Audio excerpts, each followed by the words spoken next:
Welcome po sa Pinoy Scoop. At ito, ang balita ngayon.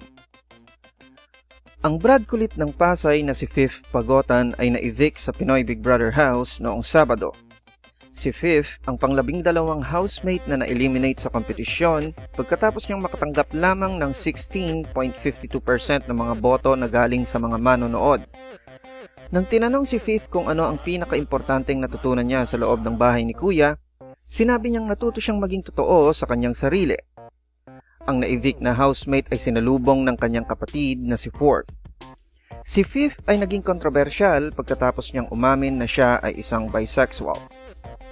For more news, visit us at www.thepinoyscoop.blogspot.com.